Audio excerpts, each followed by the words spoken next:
Nice. That's it. We are live. Second City Gridiron. We'll get some guys popping in here shortly. Mason, how you doing tonight? Doing pretty good.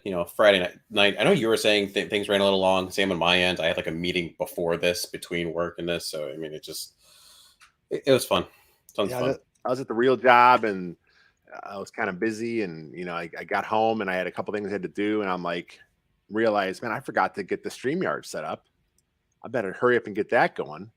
Well, luckily, I had the injury report prepped for the slide, but still, it's like, I don't like. I know when I do Bear and Balance, JB always gives me a hard time because I literally jump on our show, that show, with a couple minutes to spare because we do that at 6.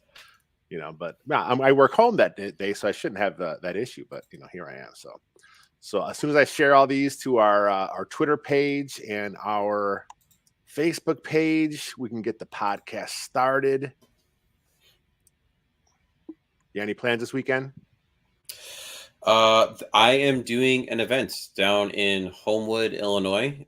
Angels basketball is putting it on. It's a health and wellness fair that's going on, and myself as well as a bunch of the NABPT, National Association of Black Physical Therapists, are going down to talk to all the parents and it's a girls basketball association. Talk to them about what it's like to be a physical therapist, try to get them more interested in physical therapy, but then also provide some free screens. Try to put them through some stuff and see if we can help out. I'm glad I asked you. That's good. That's something good to plug, man. That's awesome. That's some cool stuff, though. You always do kind of stuff like this, or just kind of popped up for you? We're trying to do it as best we can. I actually started this chapter, so I'm the president of this chapter. What? Okay, Yeah, I just cool. never, I guess I never Nice. brought that up. Started that a little earlier this year, so it's slower, always getting things going. But this is probably our third or fourth event, and hopefully we get to do more next year. Man, use this as your platform to promote yourself, to promote your events you have going on. We got Second City Gridiron. We got the podcast channel. Use it, promote it, get yourself out there, man. This is important stuff, man. It's not just like you're just doing something goofy. This is cool, man. You're helping the kids. Well, and if anyone's out there and they have any organizations that they want us to pop out to, well, I mean, we're more than happy, talk about what it's like to be a physical therapist if they have interest in it, whether that's goes down to the middle school level, high school level, or if there's anything we can do, like we can do injury screens, we can, do just maybe put through some workouts, things like that for those in need who maybe don't have access to those kinds of things. Just let me know. You could, yeah, right there at West Sports PT. My DMs are open. So just hit me up. That's awesome. Okay, let's get this started here, man. I'm glad I asked you that. That's cool. I always like giving back and helping out when I can. So that's cool that you're in here. You're like like I said, use this as your platform, man. Push it out there. So let's get this going here. Get a podcast to record. Big injury report, so it should be a pretty packed show. Injury report. All right, here we go. What is happening, Chicago Bears fans? This is T Formation Conversation. I'm your host, Lester Wiltfong, editor-in-chief over at Windy City Gridiron. And just like I have all season long, the doctor is in the house. Dr. Mason West is joining us to help us go over the injured Bears players. Mason, how you doing tonight? Doing pretty good. Friday night, no place I'd rather be than right here talking Bears. Friday night. It's just a weird scheduling quirk here with this being so late, but it's when the Bears have their final report. It's late Friday afternoon. By the time we get everything, all ramped up and ready to go, this just works for us. It's on for you guys watching on Second City Gridiron. If you can't see the whole show, of course, we're also on the podcast channel, Windy City Gridiron there, and vice versa. If you're a podcaster, check out the show on YouTube because there's some early stuff that you guys don't always get on the podcast channel. So speaking of, why don't you go ahead and plug that real quick for our podcast listeners? You have a nice event coming up this weekend, and I want to make sure that our podcast only guys have a chance to hear about that as well. Yeah, of course. So I am fortunate enough to be the president of the NABPT Illinois chapter, National Association of Black Physical Therapists. And we're going to be down in Homewood, Illinois, where there's going to be a health and wellness fair going on. We're going to be speaking with the Angels basketball, so young girls basketball association down there. and we're going to be speaking about what it is like to be a physical therapist, really try to grow the community, try to get as many young individuals interested in physical therapy as possible, but then also try to provide back a little bit. So we're going to have a couple tables there, giving out some free treatment, putting the kids and adults, whoever wants to participate, through some different exercises and things like that. It's really important I feel like, to get back to the community, and especially to try to grow this profession, just because it is not exactly the most diverse community out there. Actually, there's only about 5% of physical therapists out there are of Black or African American, however you want to look at it. So we're trying to grow that, get more people interested, and also get people the treatment they need. That's awesome, man. I had to make sure I give you the chance to plug that here. That's cool stuff you got going on there. It's physical therapy, man. You, like I said, when we first started doing the show, and I found out you were actual doctor, man, that blew me away. Because if I was a doctor, like I said back then, it would be on everything. Doctor this, like I got it on the show. Dr. Mason West. Follow him on Twitter at West Sports PT. But hey, man, let's get into this injury report, because it is hefty one. But before we get into the actual injured, Justin Skyler Fields is back. Okay.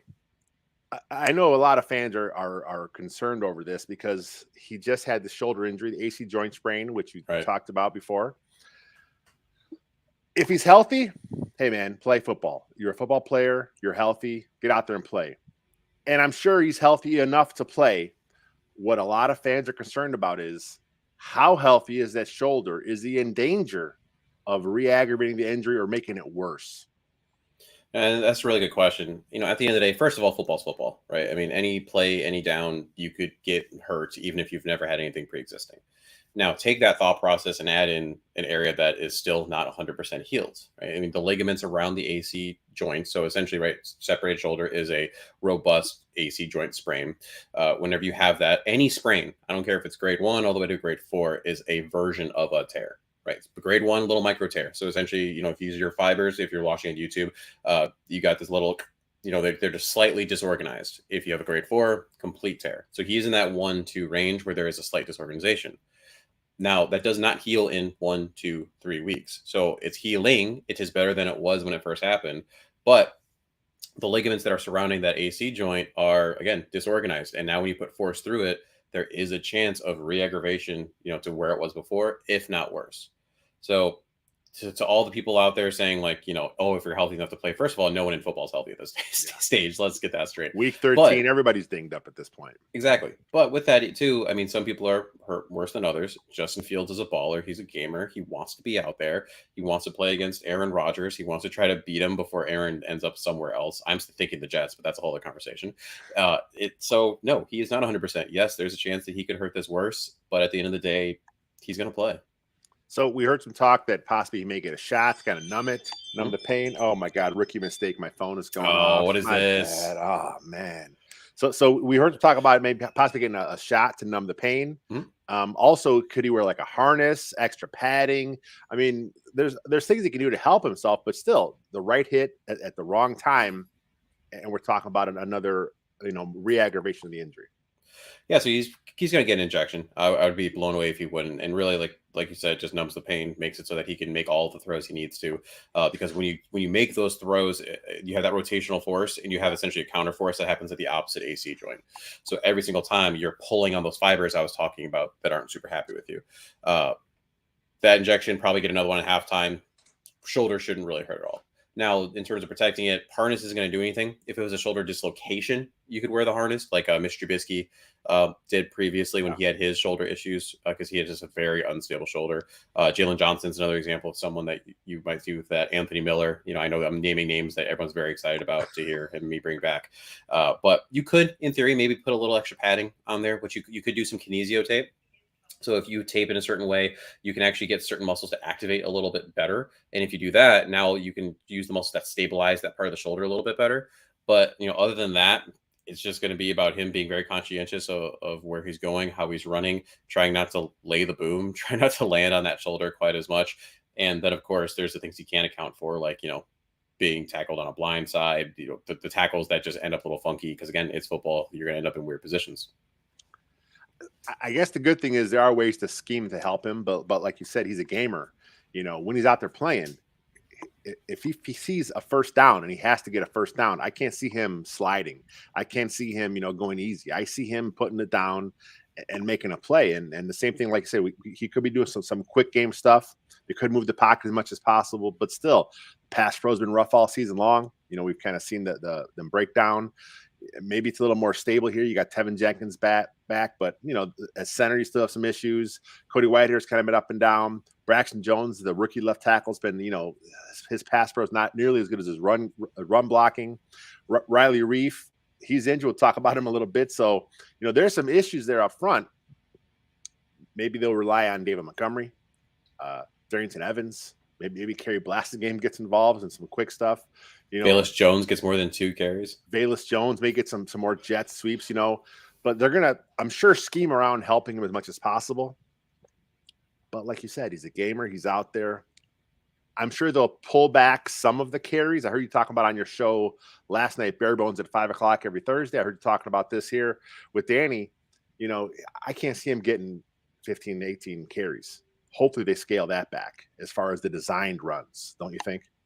I would think so, just because if I'm sitting there and I'm Getsy, I'm like, okay, we're still going to call our RPOs and our RSOs, right? Run pass options and run screen options. So he's going to probably at least pull that a couple times. And then there's going to be the unplanned scrambles. So I'm going to probably lessen my actual run calls, knowing some of those are happening. It's dangerous, but I'm excited. I talked about him on the show. As a fan, I want to see him play, but man, it's going to be rough. I mean, hopefully he gets through it. As Chicago sports, we've seen a lot of weird things happen through the time. You always think about the Derrick Rose injury that was in a pointless part of the game when he got hurt, ruined his career basically. It can't happen. Fingers crossed. Do whatever you do, pray, whatever it is you got to do. Let's make sure Justin Fields gets out of this unscathed. But let's not talk about some guys that are not so lucky. Receiver Darnell Mooney, he went on IR this week. He injured his ankle in the last game. You talked about this last night on Bare Bones, but kind of talk a little bit about what his rehab, what he has looking forward to. I mean, he's getting surgery on the ankle. I heard, right? I believe that's the case. It's similar to N'Keal Harry, right? I thought it was a high ankle sprain right when it happened. They haven't really announced that, but it matches the mechanism, the body falling on the back of the leg like that, and it just starts to get all funky in there too when you have that much. So it's not just the syndesmosis, which is that between the fibula and the tibia. It's not just the tibiofibular ligament, but you're also probably getting some ACFL in there. Basically, all of those ligaments are getting messed up to an extent. It's just about how much. So for someone like him who relies so much on speed, who relies so much on this cutting, who, for a smaller guy like that, I would think the surgery is the best way to go about it, because he needs as much of that ankle mobility and stability as possible to get in and out of those cuts. Yeah, it makes sense. I was on a radio spot the other day, and I mentioned, I was asked about Mooney, and I'm like, he has always attacked the offseason. Like, he is a workout fiend. He's going to get in there. He's going to do what he has to do to get ready for the next season. And you think he'll be back by camp? I mean, even if he gets surgery, think he'll be back by training camp? Yeah, because again, it's similar to the N'Keal Harry situation. Yeah. It might be a tightrope surgery, would be something I would expect that he would be getting. There might be some more extensive ligament damage that might extend that slightly out. But we saw how quickly N'Keal Harry came back. He's going to be ready for training camp. No problem, unless there's some crazy complication that goes on. Let's hope not there. Safety Eddie Jackson also went down. Now, when this injury happened, non-contact, that turf there in New Jersey is awful. I didn't realize burn MetLife Stadium. I didn't realize it was. Yeah, I didn't realize it was a thing. But then, there's a bunch of guys in my mentions. We had Jets fans coming to the site saying, "Hey, man, we're sorry about our turf. Our turf sucks." I had no idea it was this bad, but a non-contact injury. First thought everyone had, oh my God, he blew out his Achilles, which is, terrible. But it's not that. It was a Liz Frank injury to his foot. You talked about it last night on Bare Bones, but can you kind of give the Cliff Notes version here for our listeners? Yeah, of course. So Liz Frank, you have 3 different parts of your foot: hind foot, midfoot, forefoot. Liz Frank is just this term for a break of a bone in the midfoot. So just that middle third of it. Usually is going to happen when force coming down right on the foot. That's why it happened in that non-contact situation. You see it a lot in the bigger dudes, offensive and defensive linemen. Again, just a lot of mass to move around. For Eddie, what you just saw, and that's the thing that stinks about some of these clips when it comes to what the NFL actually shows. They never show the back end, and it sucks. I mean, when you finally did get to see it in his back pedal, went to go cut, planted that foot got stuck. The rest of the body kept going, which put too much force into the bone in that midfoot, and it breaks. That sucks. He was having such a good season, 4 interceptions. He was the leading vote getter for the Pro Bowl for free safety in the NFC. Eddie was back. I mean, the Eddie Jackson we all wanted to see, which is, we're talking about it a little bit in the pre-show. This front seven has been bad all year, and he still is productive. When we haven't seen him have good numbers the last couple of years, because again, the defense wasn't the best. Here he is. He's a good fit for the scheme, and hopefully everything can kind of get back where he needs to be. And like Mooney, you expect Jackson back for training camp next year? Yeah, absolutely. Like I said a little earlier, this is a bigger problem for someone who maybe an offensive defensive lineman, just a lot of mass move around. Bigger issue if it was maybe Mooney in that situation, just because you do need the quick cutting. But for the safety, one plant, get downhill. Eddie's been a little more about instincts than anything anyway, in terms of his closing. So it's not like he's playing back there as with this needing this quick aspect. Usually it's going to be around a 3 to 5 month recovery. Depends on the surgery, extent of it. He still hasn't decided if he's doing the surgery, by the way. He's going to go see, I believe it's Dr. Andrews. And saw that. Yep. But go see if he should or not. He could, in theory, just wait 6 weeks for the bone to heal and then attack just a traditional rehab from there. But yeah, he should be absolutely back by training camp. That's good news. Bears had, like I said, a busy injured list this week. 2 more guys went on the IR. Safety Dane Cruikshank, hamstring injury. He's been battling that all season long, and it's not official yet, but they said it's going to happen probably this weekend. Backup quarterback Trevor Siemian, he hurt his oblique warming up before the game. He gutted it out, but he's also going to go on injury reserve. So let's real quick talk about Cruikshank. We've talked about these soft tissue injuries, all season long, but now they decided just to shut him down. Does that tell you that maybe something a little worse that happened in there? Maybe he strained a little harder, or just one of these things where, look, the season's close to the end here. You've been battling it all year. Take a seat. You think it's something more like that? Probably a combination of both. It's probably closer to, it's not a grade 4, which would be like a complete tear. If that was the case, he wouldn't have been playing on it. But in that grade 3 area, probably more difficult than people were thinking it was, worse than people think it was. And there are just some instances where, depending on how you rehab, are you doing it correctly? Are you hitting all the different ways you're supposed to? The hamstring has to work in so many different ways. Are you doing it all? Are you rushing through rehab and getting back too quickly? It wasn't healed enough, so now it keeps happening and happening and happening.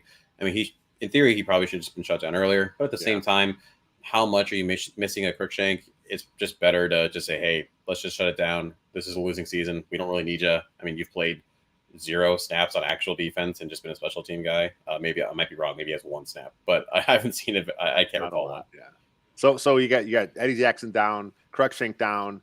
So it's DeAndre Houston Carson starting a safety. Probably Elijah Hicks, the rookie, who kind of had a rough game as his defensive debut last week.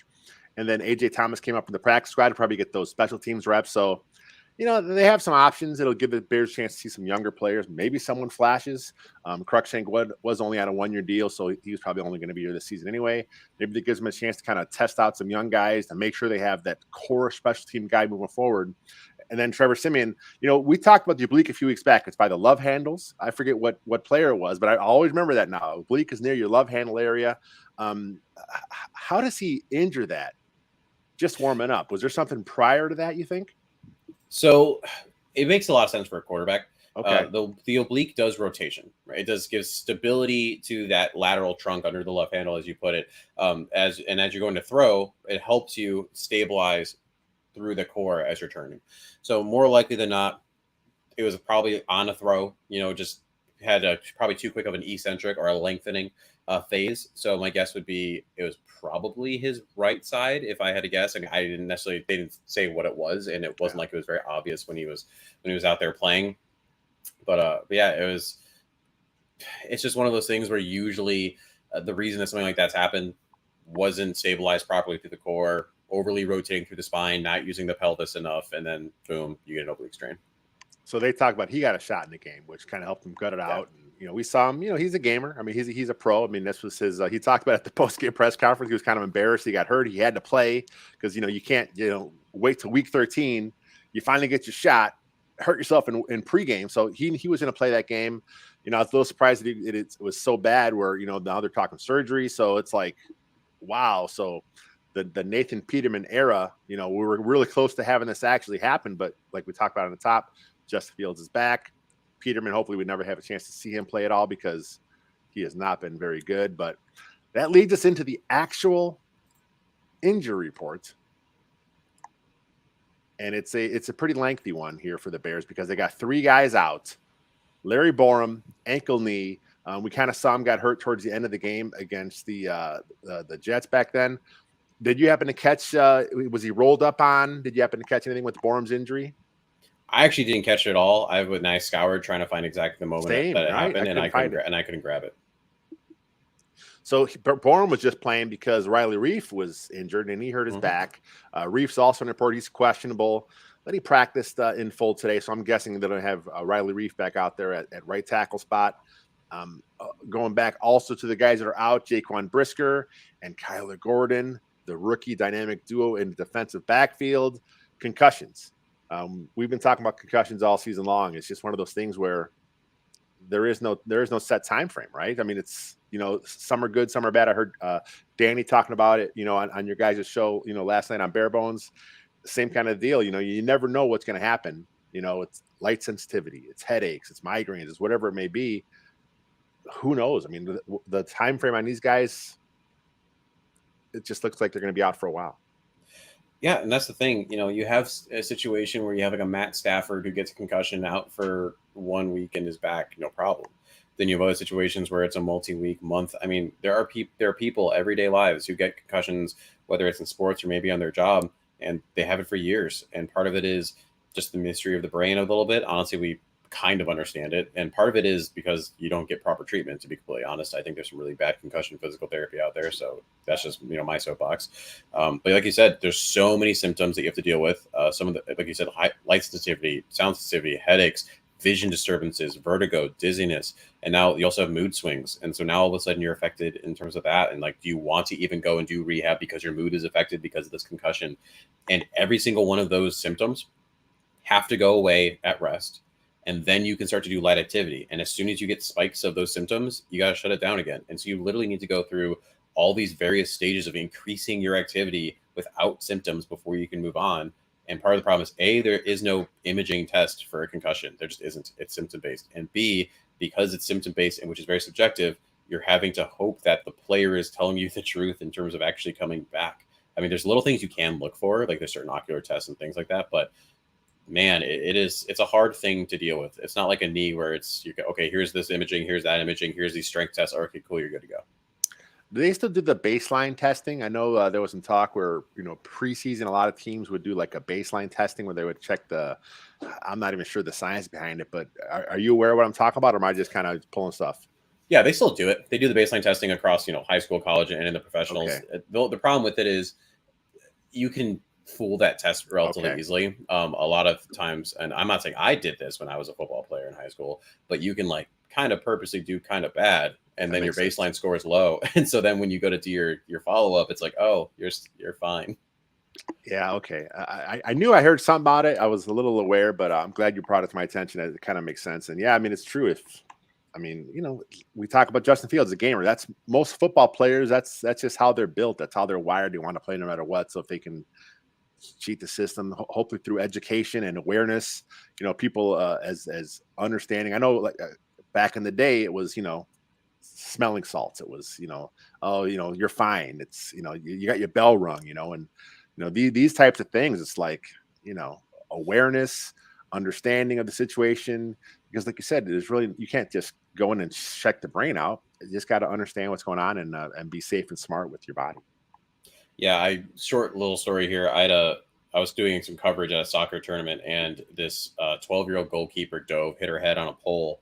And once the dust settled and we got her to the sideline, everything, the first question her mother asks is, when can she go back in? Yeah. And I'm like, ma'am, your daughter. I mean, she had vomited, she had headaches, she couldn't keep her eyes open, and she's barely standing. And it's like, no, she really shouldn't go back in. And she's like, okay, well, what about tomorrow? And so basically, long story short, the parent was doing everything they could to figure out how to get their daughter back in this random weekend travel soccer game as a 12-year-old. And it's rough. So, it's nothing to mess with. Yeah. It's awareness. It's education. I mean, I coach youth football, and Same kind of parents. I had some parents that were really aware of it. They just understood what was going on. We had a kid who got hurt, and he had to sit out, and he was diagnosed with a concussion, and we're like, no, he just can't play. And the parents were fully understanding it, but we had other parents where he's fine. He just got his bell rung. It's not a big deal. And until society catches up with what's actually out there as far as the knowledge, it's tough, but it's again, we're at a little bit of soapbox stuff, but it's good. It's good to get this out there. Who knows? So one more injured Bear. That's Kendall Vildor, questionable ankle. Again, just like Reef was, he practiced in full. My guess is he'll go. But regardless, man, we're talking, no Brisker, no Gordon. Jackson's on IR. The Bears defense is already bad. They got lit up by Mike White last week. What's Aaron Rodgers going to do this to the secondary? This is probably Aaron Rodgers' last stand, man. He's not on the Packers report, but he had an oblique issue.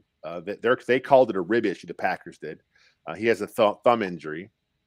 He realizes the Packers are going nowhere, but he talked about the importance of playing until the Packers are out of it. So he wants to own the Bears one last time. What's he going to do against this Bears secondary? I mean, I think he's going to tear it up a bit, to be completely honest. I mean, it'll be interesting ultimately to see what happens with we'll get to them, but like a Romeo Dobbs. But I mean, Christian Watson coming into his own. I believe he has 6 touchdowns over the last 3 games, 2 of those games over 100 yards, on all 3 of those games 4 receptions. So not a lot of catches, but I mean, he's getting some explosive plays, and no offense, but kind of offense to the Bears secondary. I can just see him running away from Kendall Vildor and, GHC not being able to come up and make the tackle. And all of a sudden here goes a 60-yard touchdown. So there's a lot of funky stuff going on there regarding what Aaron Rodgers is going to do to this Bears secondary. Watson has that kind of speed. I mean, he's an elite speed. He's going to run away from somebody. I mean, we've seen him, like you said, his touchdowns have gone up. He's found his place in the offense. His hands are still a little questionable, but when he gets the ball in his hands, it's dangerous. So let's touch on the Packers real quick before we get out of here. David Bakhtiari, they're starting left tackle. He's had a knee injury. He's been battling all season long, but he was in line to play this week. And then today he had an emergency appendectomy. His appendix burst or something, whatever it was, surgery. He's out of the game. But the Packers have always done pretty well on the offensive line. So they're going to plug a guy in there. I'm not sure who's going to be Jenkins, maybe Zach Tom. Someone, somehow, some way is going to be filling in there on the Packer O-line, and they'll be fine. Darnell Savage, free safety, doubtful. He's had a down year. The Packers defense overall has been pretty rough this whole season. They don't tackle. I don't understand it. Yeah. When you go and watch their film, there's no one in that secondary or even in that linebacking core that's motivated to make a tackle. You talk about the linebacker core, that's Devondre Campbell, who has been one of their better tacklers. He's missed like the last 3 or 4 weeks with a knee injury. He's questionable, limited. If they get him back, that's going to help, because I actually have him on a dynasty fantasy team, and he racks up the points. I mean, he's tackles, assists, TFLs. He is a all over the field kind of player, but he's questionable. And you mentioned Romeo Dobbs, wide receiver ankle, also questionable. Him and Campbell, neither one has played in a few weeks, but they both had some practice in. They both could be trending towards playing. But honestly, we're talking about, it's just a Packers team is, they're only have 4 wins, but they still have Aaron Rodgers. They still have more talent top to bottom. The Bears are just, the defense has been injured so bad. But Justin Fields is back. So what's your prediction? I don't think it's going to be a blowout like some people think it's going to be, but I do think that the 4 points the Packers are getting is pretty right where it is. I mean, I would say something like 34-28 Packers. That's fair. I mean, the Bears got 10 points with Siemian last week. Prior to that, they averaged like 30 points a game. So Justin Fields is back. We'll kind of see how the offense kind of clicks, see what they do with him. I think they're going to just run their offense. I mean, I think they may scale back a couple of the runs, the designed runs. But like you said, they're still going to run the RPOs. He's still going to pull it. He's still going to go around the edge sometimes. He's going to scramble because he has to scramble. He's just not going to do the quick game as much. And we saw what happened last week with Siemian. And, I think they had only 8 true pass sets, which is, no screens, no boots, no rolls, just straight dropbacks. And he had pressure on 5 of those 8. So it's it could be an ugly game for the Bears. I'm just hoping that the offense shows us something and if the offense is not going to work, there was a point of putting Justin Fields out there in the first place. Exactly. And that's one of the reasons I was actually pretty happy to see what we did with Riley Reef. Like, as interested as I was to potentially see like maybe an Alex Leatherwood experiment or something of that nature, I don't want it with Justin Fields. No. If it was Nathan Peterman, throw Leatherwood out there and let's see what goes on. But I don't need that with Justin.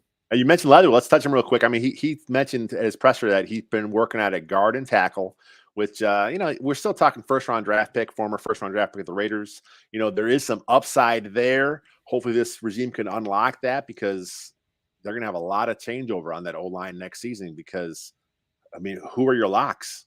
Tevin Jenkins, Braxton Jones somewhere. But other than that, Lucas Patrick, because he'll be back from that toe injury. We haven't talked about him. So the toe injury to Lucas Patrick, what are your thoughts on that? I mean, turf toe, broken toe, what's his deal there? It's hard to know exactly which it is, but it's a break of some kind. Yeah. Probably also a lot of soft tissue going on in there, like potentially maybe some like a plantar tear, things of that nature. I mean, for it to be surgical and for it to have shut him down the rest of the season, it was pretty robust in nature. Like, I was surprised when they did come out and say that he was going to be done for the year, because normally something like that, you're on IR probably, for the 4 weeks and you're back. So probably a combination of it being a pretty bad injury, plus with just everything going on with him. I mean, yes, it was the hand, and then there was the foot, and then he was in and out even with some other stuff. I mean, there's just so much going on. Take the loss in the season and revisit it next year. Yeah. So if back to right tackle, I'm bouncing all around the O-line here. I got O-line on the brain, but back to right tackle. If Reef can't go, it's probably Leatherwood at right tackle because they threw Schofield out there a little bit in a pinch, but I'm sure they're prepared because they've had those both right tackles injured all week. I'm sure they're ready but like you said, man, Justin Fields is back there.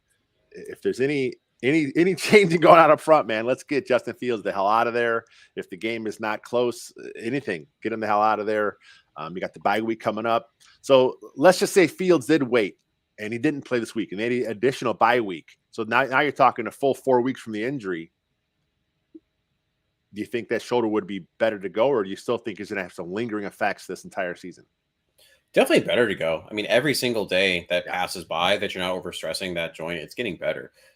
It's just a matter of, is the juice worth the squeeze, right? For any given game, right? Honestly, past Sunday, is there still a chance he can hurt more? Yeah, there is, but it's much, much, much less, and I feel more comfortable with that remaining couple weeks after that bye week. It's just like you mentioned, the ligaments are stabilized more and more as time goes on. Eventually, at this point where it's he'll never be 100% this season because no football players at this point. But I'm just like most fans, nervous. But that's it, man. That's our show for tonight, Mason. I appreciate you jumping on again and sharing all your knowledge. Yeah, of course. Again, like I said at the beginning, where else would I rather be on a Friday night than talking Bears? Talking Bears. But that is it, everyone. Again, follow me on Twitter at WiltfongJR. Follow Mason at West Sports PT. You're also very active on Instagram. Why don't you shout that out real quick? Honestly, give me 1 second because my Instagram handle is stupid and way longer than it should be. I don't know why. But the one I wanted wasn't available. It is dr.westsportspt. That's what it was on Instagram. I got a bunch of cool exercises on there. I always highlight patients and I take questions if anyone's ever like, hey, what do I do for my ankle? Just try to throw some information up there too. Full service podcast tonight here. I love it. But that is it, everyone. Until next time, bear down, my friends. Nice. I had a pretty active comment section over here. We got a Viking fan, Skoll. Is that what he's saying? We have for Stock said he's always he's retweeting stuff, liking stuff. Good dude. He's always popping into Bare Bones. Oh, okay. I wasn't not sure what he was saying there. We have a Lions troll that always bugs us on our other shows. Has he got you guys yet for Bare Bones? Is that Burr? Yeah, I think that's who he is. He always jumps in and says Detroit versus everybody. Yeah, he was way more active in the Chicago Audible days. He would pop in all the time. Oh, okay. Yeah. That's interesting. It's funny because he was really active with us early in the season. Then he kind of just stopped. And then all of a sudden the Lions won. He was back. So ebb and flows of Lions, I guess. That's all good though. So, yeah. So we had some conversation. Was that you answering back to John's talk about the Oh yeah. electro? I can't even pronounce it, but Yeah, the electrophysiology and neuroimaging test they're doing. okay. The part that's tough with the tests right now is it's really important for those you to have a baseline, just because everyone's brain activity is very different. Same thing with the EEG readings and the fMRIs. So while you can have a general idea of maybe like this person's region of the brain is significantly overactive or underactive compared to what we think it should be, it's hard to compare that to unless you know like this is what someone's like normally in this state. So they're still working on getting those tests to be a little bit more valid and reliable. They're also very, very expensive. So I mean, yes, the NFL is the NFL, but like to get them consistently going, I mean that's also really tough. It's in the process. It's just they're still behind. So the technology is coming. It's just a matter of, like most things in the medical profession, it just takes a long time to get to the point where they're comfortable rolling it out in a mass quantity, right? Yeah, exactly. It's going to take like everything. I mean, like Normatec boots, right? I mean, that was something that you could only get if you were a professional athlete or something of that nature, and it was $10,000. But I have a pair myself for myself and my patients, and I paid like I think it was $1,800 for like for a set of those. So it's still expensive, but way less so than they used to be. Nice. Cool. Well, let's get out of here. It's late. It's Friday night. My daughter's downstairs bugging me. She wants to do something again, I'm sure. So all you guys on YouTube, appreciate you jumping in. Bailey, have fun at the game. John, and you're here all the time on the show. Really appreciate all the interaction you guys give us. So until next time, you guys, bear down, my friends.